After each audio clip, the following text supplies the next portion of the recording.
बंधुगण मो चैनल को आपण मानक स्वागत। आज वीडियो को आरंभ करने एक गुरुत्वपूर्ण विषय को नहीं आपण मैंने जान रखा उचित जे ब्रह्मपुर जयपुर रास्ता होगा जाऊँगी विजु एक्सप्रेस वे। ब्रह्मपुर ठारू मोहना रायगड़ा दे जयपुर जाऊँगा 305 किलोमीटर रास्ता है विजु एक्सप्रेस वे। आसतु जाना यह केवे सुधा संपूर्ण है।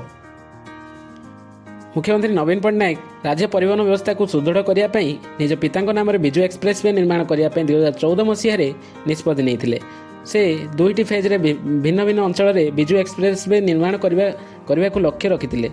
प्रथम फेज्रे ओडिशार पछुआ अंचल पश्चिम ओडिशार परिवहन को सुदृढ़ करने सुंदरगढ़ राउरकेला सह कोरापुट चांदिली को जोड़ापी लक्ष्य रखा जाइतिला।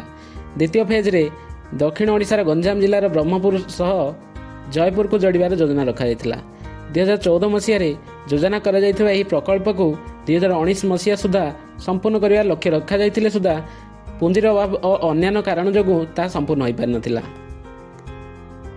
विजु एक्सप्रेस वे प्रथम फेज टी निर्माण कार्य संपूर्ण हो सारी।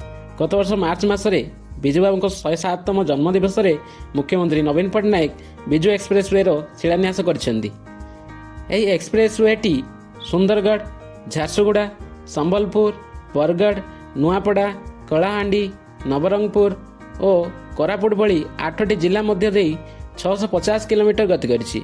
यह वर्तमान कार्यकारी हो सारी। यही सुंदर प्रशस्त रास्ताटी पश्चिम ओडिशार छवि को संपूर्ण रूपे बदलाई देछि।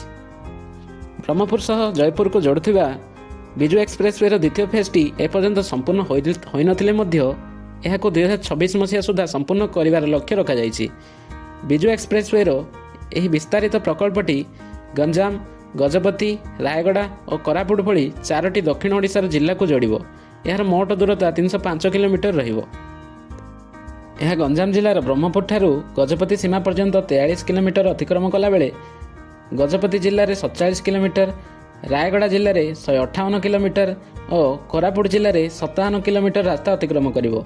वर्तमान ब्रह्मपुर जयपुर जावाक 8 घंटा समय लगुवा बेले यह संपूर्ण हेले यह समय 5 घंटा को कमिजिबो।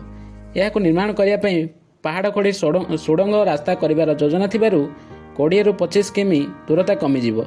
ब्रह्मपुर मोहना जावाई मात्र 45 मिनिट समय लागिबो।